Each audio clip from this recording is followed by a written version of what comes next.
Mothers બ્લોકમાં બા તરફથી યાદી, સુધાબેન મહેતા તરફથી અને મધર્સ બ્લોક તરફથી બા તરફથી બધાને મારા સબસ્ક્રાઈબર, જેને સબસ્ક્રાઈબર કરેલું હોય ને બધાને મારા તરફથી આશીર્વાદ. છોકરા, કાલ બપોરના હું દાળ ફ્રાય બનાવવાની છું. છોકરાને બહુ ભાવે, હોટલમાં બને છે, દાળ ફ્રાય બનાવવાની છું. એટલે અત્યારે જો હું આ દાળ પલાળી દઉં છું. આજે અત્યારે પલાળીશ એટલે કાલ બપોરે કરીશ. આ ચણાની દાળ છે, આ ચણાની દાળ છે, આ મગની છડી દાળ છે અને આ અડદની દાળ છે અને આ તુવેરની દાળ છે. તુવેરની દાળ, અડદની દાળ, ચણાની દાળ અને મગની દાળ. એક મસૂરની દાળ હોય પણ મસૂરની દાળ હમણાં ગોતવાની છે. એટલે હું અત્યારે આ 5 દાળ હોય, ટૂંકમાં મસૂરની દાળ હોય એટલે 5 દાળ હોય. એટલે આ દાળ ભેગી કરીને અત્યારે હું આ છે ને પલાળી દઉં છું. કાલ દાળ ફ્રાય બનાવવાની છે, દાળ ફ્રાય ને ભાત નહીં.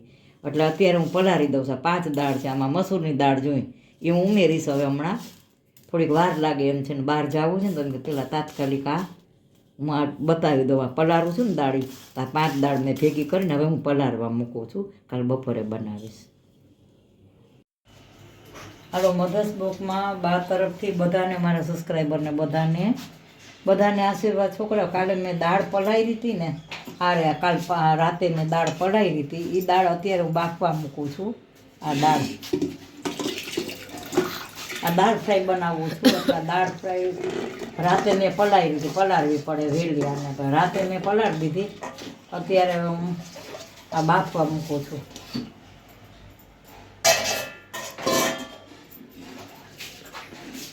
ભગે છે થોડું.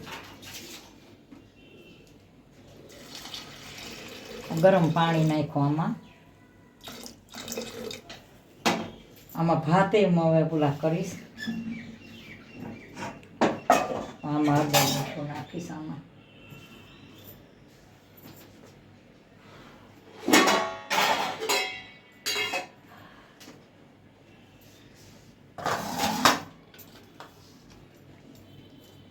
આ મીઠું ને હળદર નાખીને આ બાફવા મૂકી દઉં છું.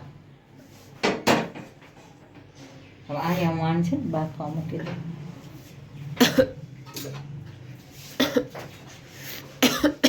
મેં ડબલ ગરમ પાણી મૂક્યું હતું. એટલે જો આ દાળ ફ્રાય બાફવા મૂકી દીધી છે, આ ગરમ પાણી મૂકી દીધું છે. આ ચોખા છે ને, આ ભાત છે, આ હું 2-3 પાણીએ ધોઈ ને દાળ ફ્રાયના ભાત બનાવવું છું. એ આમાં હું મૂકી દઈશ ગરમ પાણી, 2-3 પાણીએ ધોઈને. અને આ છે ને, આ કાચું બનાવ્યું છે, ગાજર ને મૂળાનું કાચું છે. એમાં ટમેટું જશે, ગાજર, મૂળા ને ટમેટું. પછી આ લીંબુ, આ મરચાં, આ કોથમરી, આ લીલી ડુંગળી, આ લસણ, આટલી વસ્તુ બધી દાળ ફ્રાયમાં હું બતાવીશ આગળ. એ બધું નાખવાનું છે ને આ બધું દાળ ફ્રાયમાં હું નાખીશ, એ બતાવીશ. અને આ ગલકા બટેકાનું શાક છે, થોડુંક આ એ બનાવવાનું છે. આ ગલકા બટેકાનું શાક છે. અને આ દાળ ફ્રાયમાં બધી વસ્તુ નાખીશ, અગાઉ બતાવું છું. અત્યારે બાફવા મૂકી દઉં છું. અને આ કાચું છે, આ છે ને આ ડુંગળી અને ટમેટાનું નહીં, કાચું ડુંગળી, ટમેટા, લીલી ડુંગળી, કોબી, ટમેટાનું કાચું છે. જે શિયાળો છે ને તો કોબી સરસ આવે છે ને કાકડી, આ એનું કાચું છે બધું. આ હું અલગ પાછું બતાવીશ. કારણ હું બતાવી દઉં, તૈયાર કરીને બતાવીશ. હવે થોડુંક સુધારવાનું બાકી છે. ના દાળ ફ્રાય ગલકા બટેકાનું શાક છે ને આમાં હું ભાત પલાળવા મૂકી દઉં છું, પછી બનાવું છું. મૂકી દીધી છે. હાલો, જો આ ભાત મૂકી દીધા છે, અને આ તેલ મૂક્યું છે. અને હવે આ ગલકા બટેકાનું શાક ને પછી આ કાચું બનાવ્યું. જો કાકડીનું બધું આ પ્રસંગમાં બને ને એવું કાચું બન્યું છે. એકલા પ્રસંગમાં મસાલા ન ચડાવે, આવું જ હોય. અને આ ઓલું ગાજર મૂળા ને ટમેટાનું સરસ. હવે ગાજર આવવા માંડ્યા.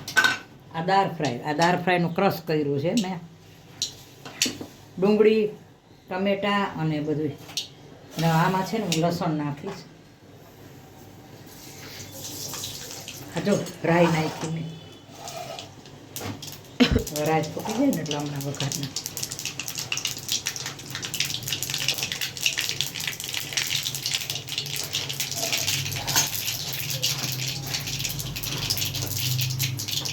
આ ગલકા બટેટા છે.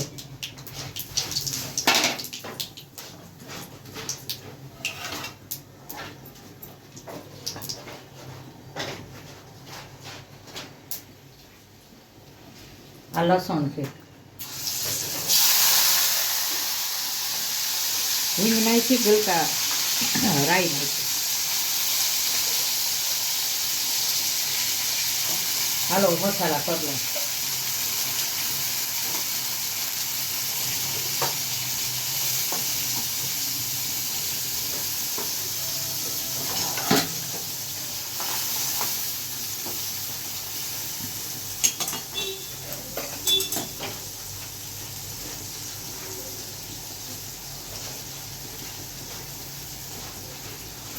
આ ગલકા બટેટાનું શાક કર્યું છે, એમાં બધા મસાલા કર્યા મેં, રાઈનો વઘાર, રાઈ હિંગનો, લસણનો, પછી હળદર, મીઠું અને આ ધાણા જીરું. સાકર નહીં નાખું. આ ભાત મૂકી દીધા છે અને હવે આગળ બતાવું છું. આ ઢાંકીને મૂકી દઉં, હમણાં ચડી જશે. ભાત થઈ ગયા છે. આમાં તમે જીરાનો વઘાર કરો ને જો તો થઈ શકે સરસ. આ શાક બની ગયું છે.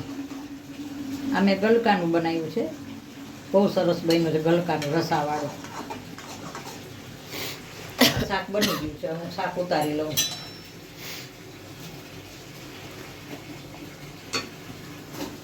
આને છે ને ઢાંકીને મૂકી દઉં. હવે આ દાળ જુઓ તમે, આ દાળ થઈ ગઈ છે. આ દાળ ફ્રાયની દાળ છે સરસ. ઘણાને જો હાવ લિક્વિડ જેવી ખાવે, એટલે બધાની રીત અલગ અલગ હોય. જો ખાવાની તમે સમજી જ જાશો, સાવ સાચું કહે છે.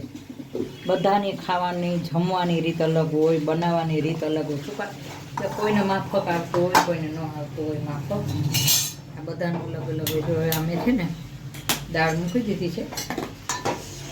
હવે આમાં આ શું છે? આ થોડુંક ડુંગળી છે, ટમેટા છે, મરચાં, લસણ, થોડાક હજી હું વઘારમાં મૂકીશ. આ ઉકાળવા રાખ્યું સરસ. બહુ ફાઇન બને છે દાળ. મને કિચનથી કંટાળો જ નથી આવતો. મારો એ ટાઈપનો નેચર છે. મને ગમે એટલી મજા ન હોય ને તો મને એમ થાય કે હું કંઈક બનાવું. જ્યાં લીંબુ નીચોયું બહુ સરસ થશે. હવે આનો વઘાર તમે જોજો હું કેમ કરું. વઘારની રીતે અલગ અલગ હોય. અને હવે આને ઉકળવા દઈશ. અને હવે ભાત મારા થઈ ગયા છે.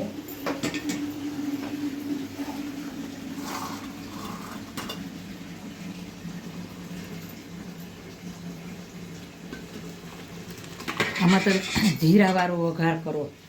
જીરું હોય ને જીરું. પણ હવે જો આમાં તમને સાચું કહું, વટાણા બધું ન ખાય ભાતમાં. વેજીટેબલ ને એવા ભાત, પુલાવ ભાત કહેવાય એને. તમલપત્ર, બાદિયાવાળા મારા છોકરાઓ નથી ખાતા ને, એટલે હું નથી કરી શકતી. બાકી જો આ સરસ ભાત બની ગયા, હાઈ ક્લાસ, એકદમ છૂટાના હાઈ ક્લાસ બની ગયા છે. ને હવે મેં દાળ ઉકાળવા મૂકી છે. હવાનો વઘાર કરું ને દેખાડું છું. બની ગયું છે જો સરસ હાઈ ક્લાસ. આ તેલ મૂક્યું છે અને હું દાળ ફ્રાય વઘારું છું. જ્યાં બફાઈ ગઈ છે સરસ. મેં આમાં હળદર મીઠું નાખીને બાફી છે. હવે આનો વઘાર આવી ગયો છે. હવે આમાં હું જીરું મૂકી. આ જીરું મૂક્યું મેં.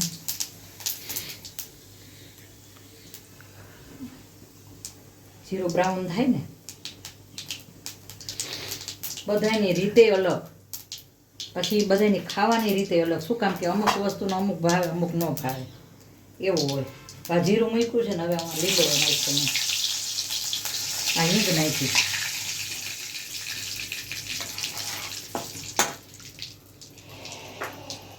હવે આપણો ક્રશ કરેલું હતું ડુંગળી ને ટમેટા.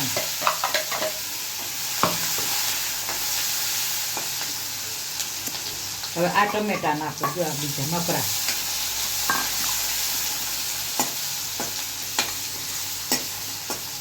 આ બધાના છે ને કે બધાના મસાલા અલગ અલગ હોય. પંજાબીનો મસાલો અલગ આવે, પછી તુવેર દાળ બનાવવું છે ને એનો મસાલો અલગ આવે નાખવાનો. તો બધાના મસાલા અલગ અલગ હોય શાકના. હવે આદુ નાખવું છે. જો આ રે આદુ છે. આદુની પેસ્ટ નાખી. આ લસણ છે. આ લસણ નાખ્યું. આદુ ને લસણ, મરચાં, ડુંગળી, લીમડો. સૂકા મરચાં હોય તો સૂકા મરચાં નથી લઉં, નથી નાખતી. એની જગ્યાએ હવે જ આવશે નાખો.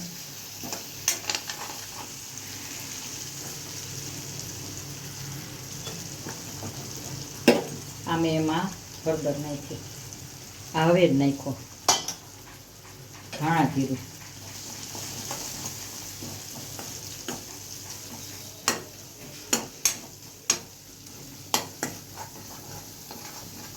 આ દાળ ફ્રાયનો વઘાર છે. આ ચડવા દેવી પડે. કાચો વઘાર હોય ને તો તમારે એમાં સ્મેલ ના આવે, સરસ સુગંધ આવવી જોઈએ. કાચો વઘાર હોય તો ન આવે સુગંધ કાંઈ. હવે એમાં હું છે ને થોડી કોથમરી નાખીશ. જો હવે દાળ વઘારું.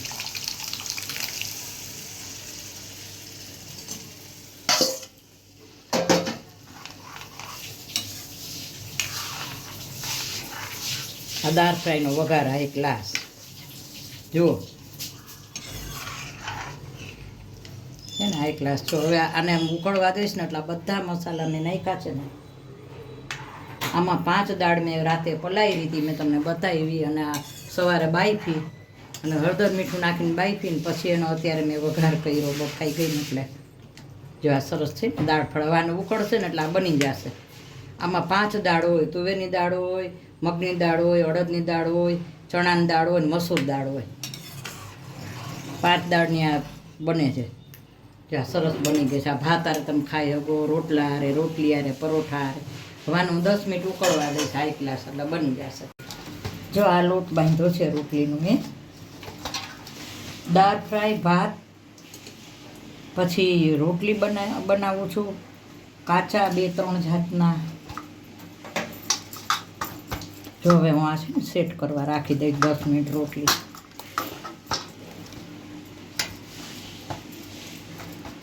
હવે આમ ઢાંકીને 10 મિનિટ રાખી દઈશ અને જો દાળ ફ્રાય સરસ બની ગઈ છે. જો આ બધાની રીત અલગ અલગ હોય. મારી રીતે હું બનાવું છું. હું કોઈનું જોઈને નથી કરતી. મને આવડે છે ને એવી રીતે હું મારી રીતે બનાવું છું. અને પાછા છોકરાઓ ખાય એ પ્રમાણે બનાવું. જો સરસ થયા ભાતમાં ને રોટલીમાં દાળ ફ્રાય બની ગઈ છે. હાલો છોકરાઓ, મધર્સ બ્લોકમાં બા તરફથી, સુધાબેન મહેતા તરફથી, આદિન બા તરફથી બધા મારા સબસ્ક્રાઈબર હોય, મારા બધા સબસ્ક્રાઈબર કરેલું હોય, બધાને મારા તરફથી આશીર્વાદ છે. બધા છોકરાઓને. તો છોકરાઓ આજે મેં દાળ ફ્રાય બનાવી છે. તો જો આ દાળ ફ્રાય, આજે આ દાળ ફ્રાય બનાવી છે. આની રીત બધી અલગ અલગ હોય. હું જોઈને નથી કરતી, હું મારી રીતે બનાવું છું. પાછું મારા છોકરાઓ આ ખાય ને આ ન ખાય ને આમાં તમાલપત્ર બધું મૂકી શકો સૂકા મરચાંને. છોકરાઓ ખાઈ ન એટલે આ દાળ ફ્રાય કરી છે. આ શાક છે ને એ ગલકા અને બટેટાનું શાક છે. આ દાળ ફ્રાય છે. આ ભાત બનાવ્યા છે એ બતાવ્યા. આ કાચું બનાવ્યું છે. આ કાચું કર્યું છે કોબી અને ડુંગળી, કોબી, ટમેટા ને કાકડીનું. અને આ નકરું ગાજર આ નથી ખાતા. આ ગાજર છે ને આની અંદર નાખો તો છોકરા નથી ખાતા એટલે અલગ કર્યું. ગાજર મોડાનું અલગ શાક બનાવ્યું છે હાઈ ક્લાસ. એટલે શાક શું કાચું બનાવ્યું છે ગાજર ને મોડાનું. આ પાંદડાનું, આ પાંદડા ખાસ ખાવાના બહુ સારા. પાલકને હારા ને મોડાને હારા. અને આ કેળાનું કાચું મીઠા સ્વીટ, એમ મીઠા મીઠા કેળા હોય ને. છાશ. હવે આજ નાસ્તામાં ભજીયા આવ્યા હતા. આ સંભારો છે. આ નાસ્તો છે. આ સંભારો છે. આ પીળો સંભારો, આ હવેજવાળો સંભારો છે. આ પછી આ ચટણી છે ને લાલ મરચાંની છે. આ મરચાં, આ મેથીના ફૂલવડા છે. અને આ બટેટું વળું છે. આ મરચાંના બધાય. અને આ જો કતરી. આ નાસ્તો છે અને આ રસોઈ છે. તો જુઓ મારી આ થાળી કેવી લાગી. આ થાળી મેં ઘરે બનાવી છે. આ બધી આ બહારથી આવ્યું છે. તમને ચોખવટ કરું છું, આ બહારથી આવ્યું છે. આ મેં ઘરે બનાવ્યું છે બધું. તો મારી આ થાળી કાઠિયાવાડી અને નાસ્તો 2 થાળી મારી ભેગી છે. તો આ થાળી કેવી લાગી? સારી લાગી હોય તો લાઈક કરજો, શેર કરજો, કોમેન્ટ કરજો, સબસ્ક્રાઈબ કરવાનું ભૂલતા નહીં. મારો વિડીયો શેર કરજો. મારી દાળ ફ્રાય કેવી લાગી? હાલો જમવા. દેખાવ તો સારો છે પણ જમો તો એ સારી જ છે. આ છોકરાને બહુ ભાવે છે. બાય બચ્ચો.